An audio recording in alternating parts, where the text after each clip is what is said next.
Shalom Bapak Ibu yang terkasih. Ya. Kita bersyukur kepada Tuhan, hari ini kita sehat. Dan karena kita sehat, kita boleh datang beribadah di rumah Tuhan. Mari pagi hari ini saya akan mengajak kita untuk membaca firman Tuhan. Kita akan buka di dalam 2 Tawarikh pasal 10 ayat yang pertama hingga ayat yang ke-14. Tapi karena ayat ini begitu panjang, maka saya mengajak kita membaca ayat yang ke-6, 7, dan 8 saja. 2 Tawarikh pasal 10, ayat 6, 7, dan 8.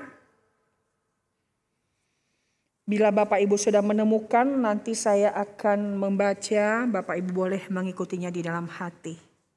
2 Tawarikh pasal 10, ayat 6, 7, dan 8. Pecahnya kerajaan itu, kerajaan Israel maksudnya ya. Ayat 6. Sesudah itu Rehabeam meminta nasihat dari para tua-tua yang selama hidup Salomo mendampingi Salomo ayahnya. Katanya, apakah nasihatmu untuk menjawab rakyat itu? Mereka berkata kepadanya, jika engkau mau berlaku ramah terhadap rakyat itu, mau menyenangkan mereka dan mengatakan kata-kata yang baik kepada mereka, maka mereka menjadi hamba-hambamu sepanjang waktu. Tetapi ia mengabaikan nasihat yang diberikan para tua-tua itu. Lalu ia meminta nasihat kepada orang-orang muda yang sebaya dengan dia dan yang mendampinginya. Kita lanjut. Ya, bagian yang lain kita akan membaca di dalam 2 Tawarikh pasal 11 ayat 5 hingga ayat yang ke-11. 2 Tawarikh 11, 5 hingga ayat yang ke-11. Saya akan baca kepada kita. Raja Rehabeam, pengokohan kerajaan keluarga raja. Rehabeam diam di Yerusalem dan memperkuat kota-kota kubu di Yehuda. Ia memperkuat Bethlehem, Etam, Tekoa, Betsur, Soko, Adulam, Gad, Mares, Zif, Adoraim, Lakis, Azeka, Zora, Ayalon, dan Hebron yang terletak di Yehuda dan di Benyamin sebagai kota-kota berkubu. Ia memperkokoh kota-kota kubu itu dan menempatkan di situ kepala-kepala pasukan dengan persediaan makanan, minyak, dan anggur. Perisai dan tombak pun disediakan di tiap-tiap kota. Ia membuat kota-kota itu amat kokoh. Demikianlah Yehuda dan Benyamin menjadi daerah kekuasaannya. 13. Para imam dan orang Lewi di seluruh Israel datang menggabungkan diri dengan dia dari daerah-daerah kediaman mereka. Sebab orang Lewi meninggalkan tanah penggembalaan dan milik mereka lalu pergi ke Yehuda dan Yerusalem. Oleh karena Yerobeam dan anak-anaknya melarang mereka memegang jabatan imam Tuhan. Dan mengangkat bagi dirinya imam-imam untuk bukit-bukit pengorbanan, untuk jin-jin, dan untuk anak-anak lembu jantan yang dibuatnya. Demikian jauh pembacaan firman Tuhan.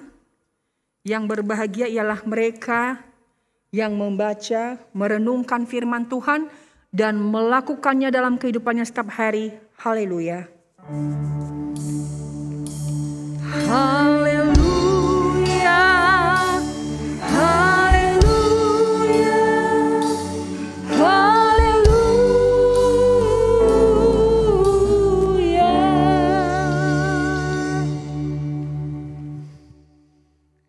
Bapak Ibu dan Saudara yang terkasih, untuk beberapa minggu ini kita akan belajar dari kehidupan tokoh-tokoh Alkitab.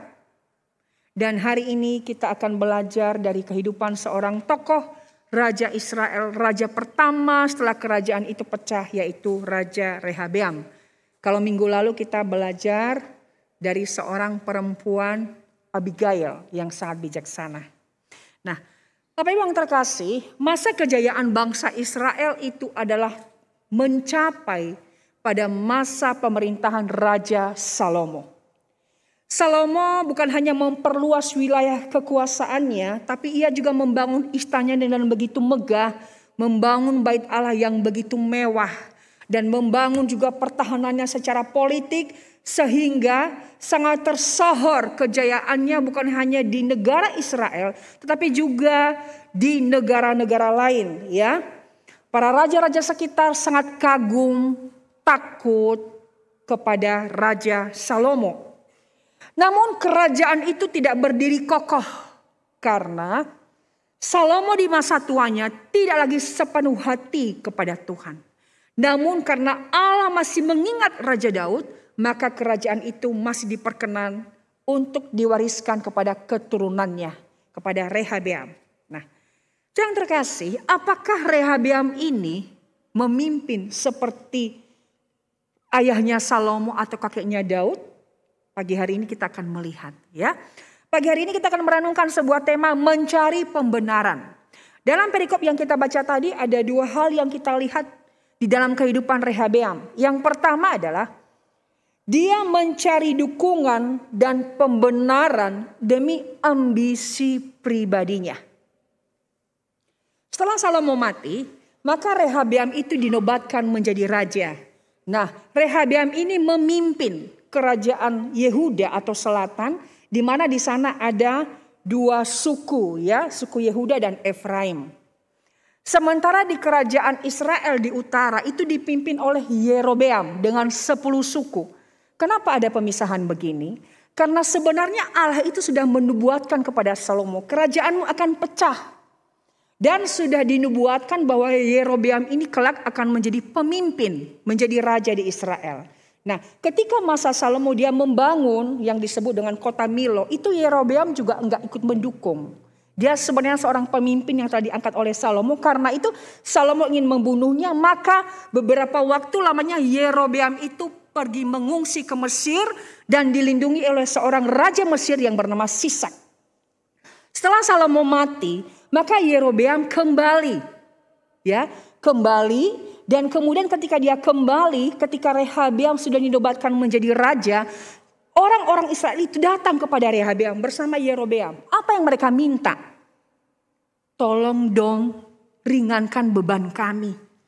Pada masa ayahmu, ya, pekerjaan kami itu berat dan kami harus membayar pajak yang tinggi. Berat bagi kami. Kalau bisa diringankan. Rehabeam bilang, oke, kalian pulang dulu. Nanti lusa balik lagi menghadap saya. Gitu ya, si Rehabeamnya. Setelah itu si Rehabeam, dia mengumpulkan para tua-tua Israel, penasehat-penasehat ayahnya, pendukung-pendukung ayahnya ketika Salomo masih hidup. Nah, ketika para tua-tua itu berkumpul, dia bertanya, apa yang harus aku lakukan? Ini loh permintaan Yerobeam beserta orang Israel 10 suku. Nah, kemudian para tua-tua itu berkata, kalau kamu ingin mengabdi, ya, di dalam kitab yang lain raja-raja ditulis, kalau kamu ingin mengabdi, menghamba kepada rakyat dan ingin menyenangkan hati mereka, ya, kabulkanlah permintaan mereka. Ketika Rehabeam mendengar itu, ia mengabaikan nasihat itu. Mengapa? Karena sebenarnya Rehabeam sendiri ketika dia mencari pendukung, ketika dia mencari nasihat, itu bagi dia hanya formalitas. Karena sesungguhnya dia sudah punya ada niat, sudah punya ambisi, sudah punya keinginan. Dan karena dia tidak sefaham, seide dengan nasihat para tua-tua itu, maka dia akhirnya mencari nasihat kepada orang-orang muda yang seusia dengan dia. Nah, orang-orang muda itu berkata, ya kalau kita baca di dalam kitab yang sama Raja-Raja, ya, kisah ini juga ada di dalam 2 Raja-Raja 12, 1-24. Bilang aja pada mereka, kelingking saya ini lebih besar daripada pinggang ayahku. Dan kalau dulu ayahku membebani kamu, sekarang saya menambah bebanmu. Seperti itu. Jadi ketika dia meminta nasihat kepada orang-orang muda ini, bukannya dia mendapat nasihat yang bijaksana.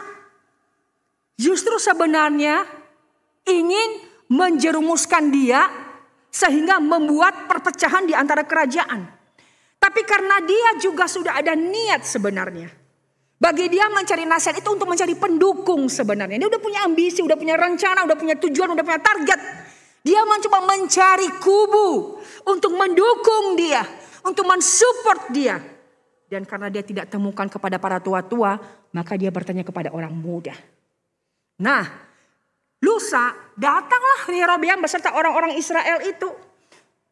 Dan akhirnya nasihat dari orang-orang muda itu ia sampaikan kepada Yerobeam dan orang-orang Israel yang datang. Lalu orang Israel itu berkata, kalau begitu apa yang bisa kita dapatkan dari keturunan Daud ini? Warisan apa yang bisa kita peroleh? Apa yang bisa kita dapatkan? Mereka kecewa, mereka pulang. Bahkan di dalam Alkitab dicatat, mereka malah melempari utusan raja yang datang kepada mereka dan membunuhnya. Sampai si Rehabeam sendiri juga dengan susah melepaskan diri dari kepungan orang-orang Israel itu. Nah, setelah itu kerajaan itu menjadi terpecah sangat jelas. Yerobeam dengan 10 suku, Rehabeam dengan 2 suku di selatan di Yehuda. Nah jadi Bapak Ibu, sebenarnya bagi Rehabeam ketika dia mencoba mencari nasihat, itu bagi dia adalah hanya istilahnya simbolis aja, formalitas atau tidak tulus. Dia ingin mencari pembenaran. Dia ingin mencari pengokohan, penguatan untuk ambisi pribadinya. Seharusnya sebagai seorang raja dia harus membawa Israel itu hidup takut akan Tuhan. Dia adalah wakil Allah yang membawa Israel untuk hidup dengan baik dan benar. Dia menjadi raja yang harus mewujudkan apa yang menjadi kehendak Tuhan bagi umat Israel. Tapi sebaliknya yang dia lakukan bukan itu. Dia ingin untuk mewujudkan rencananya, ambisi pribadinya dengan mencoba mencari pendukung. Dan akhirnya ia dapat orang-orang muda. Bapak Ibu yang terkasih, apa yang dilakukan oleh Rehabeam ini tanpa sadar juga mungkin kita bisa lakukan. Ketika kita ada di posisi seorang pemimpin. Mungkin dalam rumah tangga ya. Biasalah suami istri beda pendapat ya. Ya. Lalu si ibu mencari pendukung dari anak-anaknya. Menurut kamu mana yang baik? Nah karena anak-anak udah besar, logikanya juga udah jalan. Iya kayaknya mama sih yang benar. Nah si ibu lalu berkata sama suaminya, bener loh. Anak-anak juga dukung loh ini. Nah padahal mungkin si ibu punya ambisi tersendiri. Atau mungkin si papa punya ambisi tersendiri. Yang seharusnya timingnya tidak tepat. Tapi akhirnya kita apa? Mencari dukungan. Atau misalkan ya kita sebagai seorang pemimpin di sebuah lembaga perusahaan atau kepanitiaan, kita ada ide yang cemerlang menurut kita. Ide yang baik menurut kita. Kita mencoba mencari pendukung, mencari kubu demi ambisi pribadi kita. Padahal sebenarnya mungkin udah jelas itu bukan kehendak Tuhan. Tapi demi memuaskan ego kita. Atau kita ketika ada konflik, kita mencoba sharing curhat kepada orang-orang yang mendukung kita. Benar kan? Dia kan salah, benar gak? Benar. Dia yang salah. Nah betul kan? Nah tapi enggak loh. Malah aku yang disalah-salahkan. Nah misalkan seperti itu. Tapi esensi yang terjadi di sini adalah ketika dia mencoba mencari dukungan. Dan tanpa bijaksana menuruti kata-kata orang-orang muda itu. Jadi sebenarnya yang diinginkannya di sini adalah bagaimana egonya terpuaskan, keinginannya terpuaskan. Dan tidak mau tahu dengan apa sebenarnya yang Tuhan kehendaki bagi dia sebagai seorang raja untuk memimpin kerajaan Israel itu. Kadangkala Bapak Ibu kalau kita sudah punya ambisi, ada maunya. Kita tidak mau tahu lagi dengan nasihat yang baik. Karena ambisi, keinginan udah lebih menguasai kita daripada tunduk kepada kehendak Allah. Kita mencoba mencari dukungan yang seide, sefaham dengan kita. Untuk meneguhkan dan membenarkan kita. Padahal hati kecil kita sebenarnya berkata, itu tidak benar loh. Bukan seperti itu loh. Tapi kita memoles dengan halus demi tujuan kita tercapai. Dan itu Tuhan tidak suka. Seandainya Rehabeam ini mendengar nasihat para tua-tua, maka kerajaan itu mungkin akan lebih tunduk kepadanya. Tidak akan terjadi, perpecahan itu tidak akan semakin membesar walaupun sudah dinubuatkan. Tetapi perpecahan mungkin tetap terjadi tapi tidak akan semakin lebih buruk. Kerajaannya mungkin bisa akan lebih kokoh. Tapi dia lebih mendengar nasihat orang-orang muda. Bapak Ibu, ketika kita juga akan merencanakan sesuatu dan ada keputusan-keputusan genting dan penting yang harus kita ambil. Dan itu berdampak bukan hanya untuk sekarang tapi untuk ke depan. Dan bukan hanya untuk kita, berdampak bagi orang banyak. Maka kita perlu berhikmat mencari nasihat saran kepada siapa. Dan itu bukan hanya sekedar mencari dan mendengar. Tapi dengan tulus, benar-benar kita mau. Bukan untuk mencari pendukung karena kita sudah punya rencana. Lalu dengan ngeyelnya kita mencoba mempertahankan. Dan mencari dukungan kepada beberapa orang seide dengan kita. Bukankah itu untuk memuaskan diri kita? Yang Tuhan inginkan adalah bagaimana di dalam pengambilan sebuah keputusan. Kita bukan untuk mencari pembenaran diri. Tapi terbuka di hadapan Tuhan dan berkata, Tuhan sebenarnya maunya Tuhan apa sih? Ini rencanaku. Aku sebenarnya maunya ini Tuhan. Inginnya aku ini. Tapi Tuhan maunya apa? Saran dari teman-temanku katanya kalau aku buat begini itu gak benar. Keputusanku tidak benar. Tapi aku mau Tuhan. Nah akhirnya kita mencari orang lain yang lebih mengerti kita. Dan kita pikir oh ini pro dengan saya. Nah akhirnya itu meyakinkan kita, mensugesti kita untuk mengambil keputusan. Dan kita melihat ini sinyal dari Tuhan, ini kehendak Tuhan, ini dukungan beberapa orang mendukung. Setelah hancur berantakan kita baru berkata kepada Tuhan, Tuhan kenapa dulu Tuhan tidak atur, tidak pimpin, tidak memberi sinyal. Nah, padahal Tuhan sudah memberikan sinyal pada kita, kita aja ngeyel. Untuk mencari pengokohan, pembenaran bagi ambisi kita. Itu yang pertama yang dilakukan oleh Rehabeam. Jadi ketika dia mengambil keputusan yang sangat penting, itu sangat berpusat pada dirinya. Dan bukan untuk kepentingan rakyat dan bukan untuk apa maunya Tuhan. Yang kedua, Rehabeam itu memiliki ketaatan yang palsu versus memperkokoh kota sebagai kubu pertahanan. Nah, setelah kerajaan itu terpecah, lalu akhirnya si Yerobeam ingin kembali merebut yang 10 kota itu. Ia mengumpulkan 180.000 teruna-teruna tentara pasukan untuk siap berperang, merebut kembali 10 kota.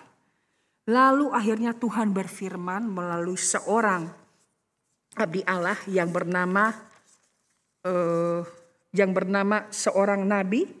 Seorang nabiah, jadi dia diutus dan menyampaikan Semaya, menyampaikan kepada Raja Yerobeam. Semaya bilang, Tuhan berfirman, kamu jangan berperang maju melawan saudaramu, itu saudaramu. Kamu tidak boleh berperang. Terus bagaimana reaksi Rehabeam? Oh, rohani banget saudara. Dia gak maju berperang, dia membawa kedua suku pulang ke Yerusalem. Dan kelihatan banget ketaatan, kerohanian tunduk pada Tuhan. Tapi betulkah? Oh, ternyata itu hanya polesan. Ketaatan yang palsu, ketundukan yang pura-pura. Setelah dia pulang, apa yang dia lakukan? Dalam perikop yang kita baca tadi, dia membangun 15 kota sebagai kubu pertahanan untuk membentengi dirinya. Berarti dia udah merancang dong untuk berperang. Udah jelas-jelas jangan maju berperang. Tapi dia membangun kubu pertahanan untuk apa? Dia membangun kubu pertahanan itu di kota-kota di daerah selatan. Kenapa? Ada penafsir yang mengatakan kemungkinan. Ketika Yerobeam melarikan diri dari Salomo, dia berlindung di bawah Raja Mesir yang bernama Sisak. Nah, jadi karena itu dia membangun kubu di daerah selatan itu. Untuk mempertahankan diri, siapa tahu nantinya Yerobeam kemudian bisa join dengan Raja Mesir dan menyerang aku. Dan aku harus mempertahankan daerahku dengan membangun kubu-kubu pertahanan dan memasok makanan. Kalau terjadi perang, ini makanan semua sudah tersedia. Dan rakyatku tidak mati kelaparan. Tapi orang melihat, rakyat melihat, raja kita saleh. raja kita itu ya seorang yang takut Tuhan. Itu loh, ditegur, manut. Tapi itu sebuah ketaatan yang palsu. Tapi dia sedang membangun sebuah strategi. Dan dia tidak lagi mengandalkan Tuhan, memperkokoh kerajaannya. Oke, secara politik itu masuk akal. Tapi tujuannya ini udah gak benar, motivasinya. Nah, Bapak Ibu yang terkasih, di dalam 2 Tawarikh 14 ayat 21 mencatat. Sebenarnya Rehabeam ini siapa sih?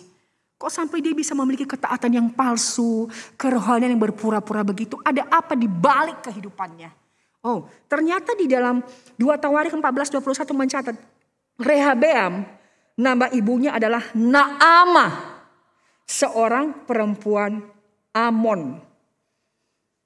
Bapak Ibu, Naamah seorang perempuan Amon, di mana bangsa Amon itu terkenal dengan dewa-dewanya yang bernama Moloch dan Mikam.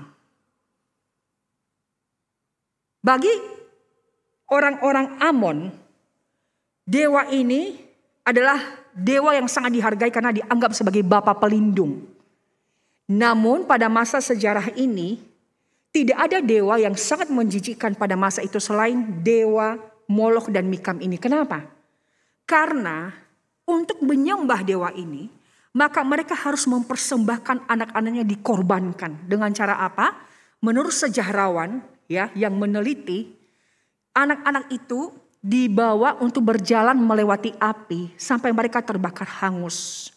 Dan kemudian orang-orang Palestina yang menyelidiki akan kejadian ini menemukan ada banyak tengkorak di sekitar kuil-kuil untuk penyembahan dewa Moloch dan Mikam ini.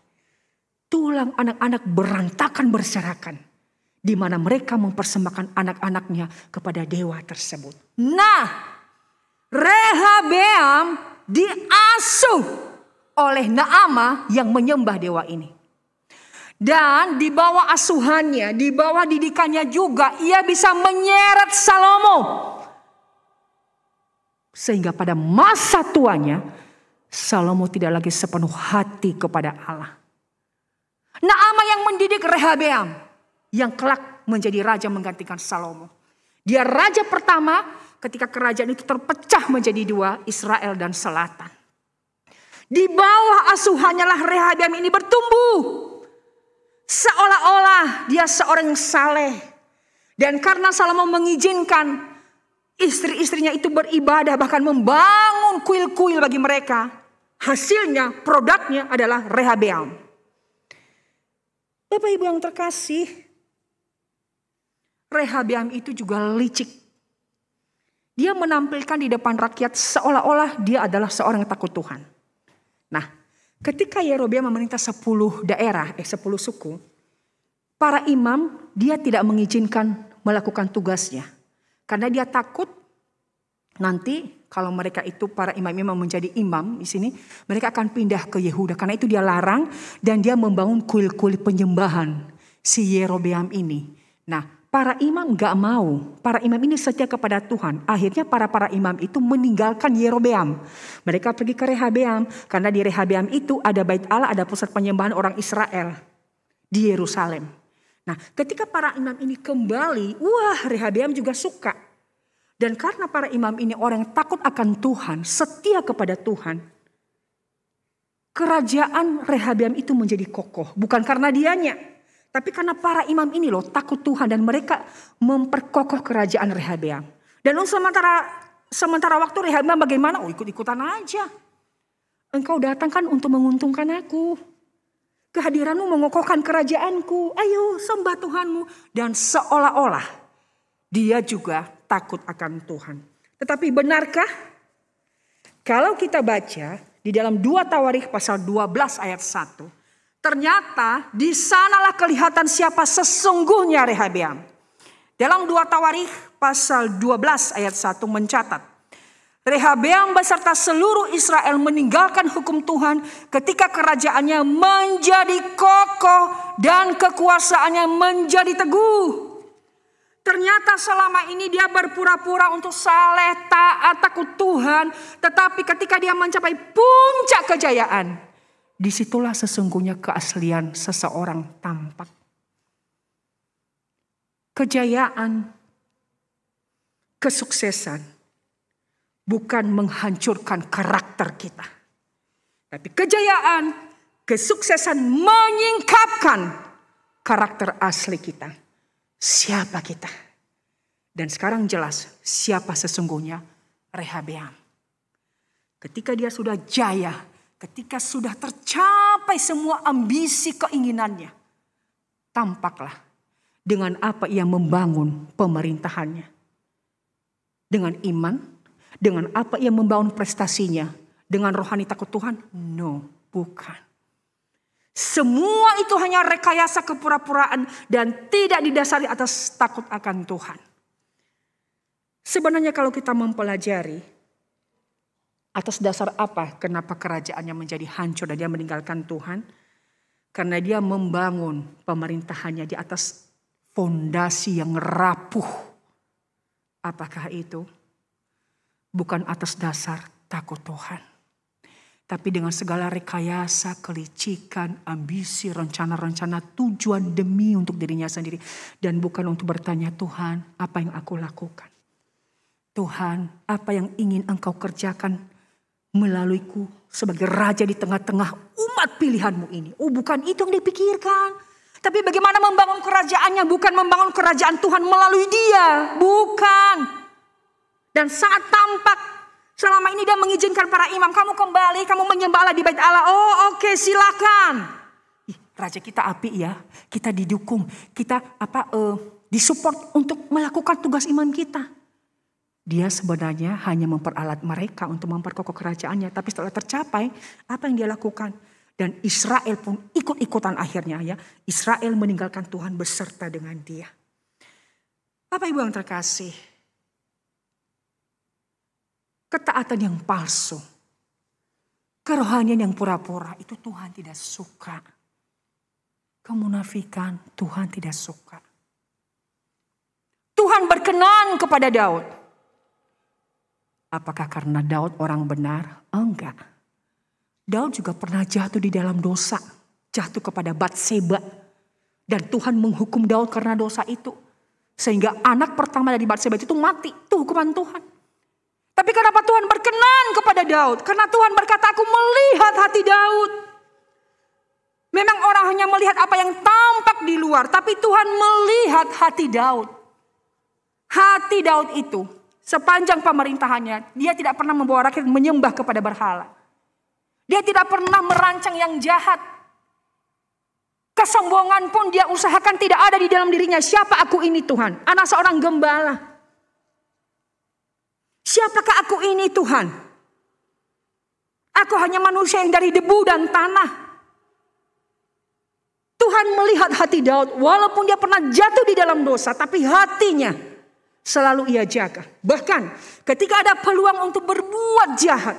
Seolah-olah dia diizinkan untuk membunuh Saul. Karena Saul sedang ada di depan matanya. Dia punya kesempatan peluang untuk membunuh. Tapi Tuhan melihat hati Daud. Daud takut berbuat dosa. Karena dia tahu Saul adalah juga orang diurapi Tuhan. Ini loh yang Tuhan lihat dari Daud. Sehingga Tuhan berkenan kepada dia. Rehabeam, penuh dengan mencari simpati, mencari pengakuan, mencari dukungan. Tapi Daud benar-benar dia ingin menjaga hati di hadapan Tuhan. Walaupun dia ingin membalas kejahatan Saul. Dia bisa membunuh Saul sebenarnya, tapi dia gak mau lakuin. Hatinya tidak ada sedikit pun untuk berbuat jahat. Dia hanya mengandalkan Tuhan. Di dalam masa pemerintahan Daud luar biasa. Dia takut akan Tuhan. Bapak Ibu yang terkasih. Bagaimana pula dengan kita hari ini? Siapa kita sesungguhnya Tuhan pun tahu. Tuhan tidak suka dengan kepura-puraan. Ketaatan yang palsu. Kerohanian yang berpura-pura. kesalehan yang dipoles. Oh, Tuhan dah suka. Tuhan melihat kita apa adanya dan dia mengenal siapa kita. Mungkin di luar kita bisa menampilkan rasa simpati orang, aku orang baik, aku orang bijaksana, aku orang yang suci, aku orang rohani. Silakan, tapi Tuhan mengenal kita. Dan itu yang Tuhan inginkan. Tuhan lebih tertarik dengan hati kita dan bukan apa yang kita tampilkan di luar atau orang lain lihat. Tuhan lebih tertarik dengan hati kita. Dan biarlah hati ini boleh menjadi tempat Tuhan bertakhta. Bapak Ibu yang terkasih, mari kita membangun kehidupan kita juga. Bukan di atas dasar fondasi yang rapuh. Lihatlah Rehabeam. Pola asuh dari ibunya membuat dia pun menjadi seorang raja yang sungguh-sungguh tidak benar di hadapan Tuhan. Ternyata background keluarga, background, latar belakang, lingkungan, pola asuh sangat mempengaruhi pertumbuhan iman seseorang. Bagaimana dengan kita saat ini yang sedang ada di dalam kelompok pemuridan cross? Rehabeam menjadi seperti ini karena pola asuh ibunya. Dan Salomo mengizinkan kuil-kuil penyembahan itu dibangun. Dan Tuhan menghukum Salomo sehingga kerajaannya menjadi terpecah. Bagaimana pola asuh kita di dalam keluarga? Saya mengatakan dan saya jujur, saya bukan orang tua yang sempurna. Saya juga banyak kegagalan di dalam mendidik anak. Tapi saya belajar untuk mendidik semampu saya takut akan Tuhan. Karena didikan itu menjadi fondasi yang kuat untuk kita memuridkan seorang anak menjadi anak yang takut akan Tuhan. Rehabeam sayang sekali. Karena memiliki seorang ibu penyembah berhala dan itulah hasilnya. Seandainya dia bisa merubah, Tuhan pasti berbelas kasih, bukan? Tuhan pasti melihat kerinduan seseorang yang ingin berubah. Tuhan sudah menubuatkan tapi Tuhan masih berbelas kasih. Ada sebenarnya benih kemurahan Tuhan. Ketika dia melihat Daud. Dan seandainya Rehabeam pun mau berubah, bibit itu akan tetap ada. Kerajaan akan tetap kokoh di dalam keturunan Daud. Tapi Rehabeam yang memang tidak ingin hidupnya untuk dipimpin oleh Tuhan. Mengapa? Ya, pengaruh seorang ibu yang telah mendidiknya dari kecil menjadi seorang yang tidak takut akan Tuhan. Mari Bapak Ibu pada kesempatan ini kita kembali melihat diri kita dan juga termasuk saya. Ketika saya mengkhotbahkan ini, Tuhan pun melihat hati saya. Apakah saya seorang yang benar, pura-pura, munafik, tulus? Tuhan tahu. Tapi yang Tuhan inginkan adalah bagaimana kita belajar untuk terus-menerus mau berubah dan menjadi pribadi yang berkenan kepada Tuhan. Mari kita membangun hidup kita di atas fondasi yang kuat. Bukan di atas fondasi yang penuh dengan kepura-puraan dan kepalsuan. Bangunlah kehidupanmu dengan fondasi yang kuat. Takut akan Tuhan. Dan rasa takut akan Tuhan itu akan terus membaharui hati kita untuk selalu benar di hadapan Tuhan dan mengandalkan Tuhan. Selama pemerintahan Daud, Israel kokoh karena Tuhan melihat hatinya. Kiranya kita juga boleh membangun hati kita setiap hari. Hati yang takut Tuhan. Hati yang selalu jauh dari dosa. Sehingga dengan demikian Tuhan berkenan bertakhta. Kiranya kita belajar dari Rehabeam ini. Jangan kita mencari pembenaran. Dan jangan kita menampilkan ketaatan yang palsu. Tapi mari kita datang kepada Tuhan dan berkata, Tuhan ini aku. Tuhan mengenal siapa aku. Tapi aku mau berubah agar hatiku menjadi takhtamu. Dan Tuhan boleh memakai kita menjadi bejana. Untuk memuridkan anak-anak kita menjadi generasi penerus yang takut akan Tuhan. Tuhan memberkati kita dengan firman Tuhan ini. Amin. Mari kita berdoa.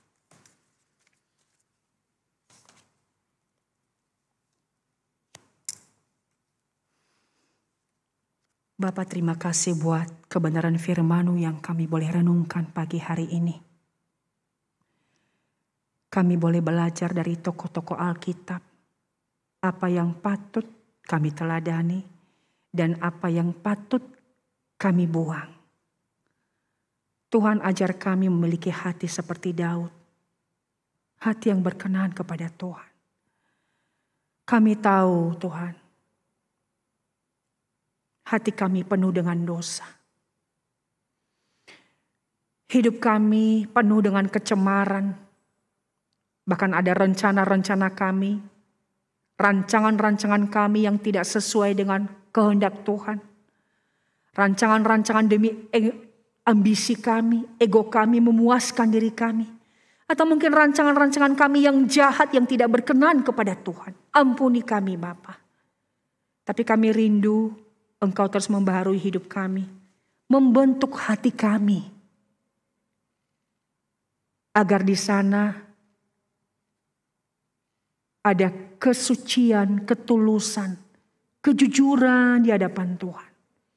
Dan melalui itu, Tuhan boleh terus berbicara kepada kami, mendengar dan memiliki kepekaan untuk mendengarkan suara Tuhan. Yang mau terus berbicara untuk mengubah kami, membentuk kami menjadi pribadi yang memperkenan hati Tuhan.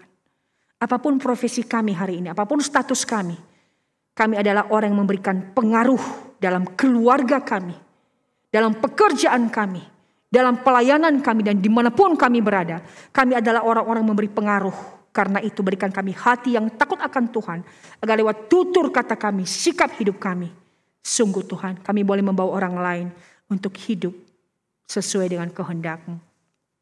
Berkati gereja kami di dalam proses pemuridan.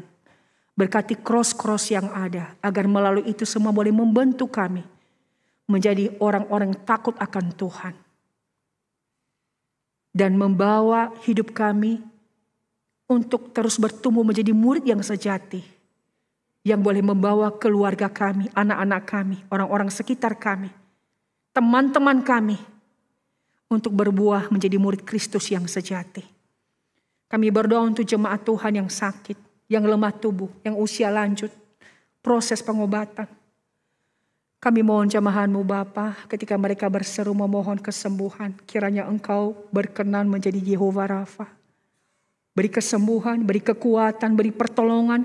Karena Tuhan yang berkuasa penuh untuk menyembuhkan setiap mereka.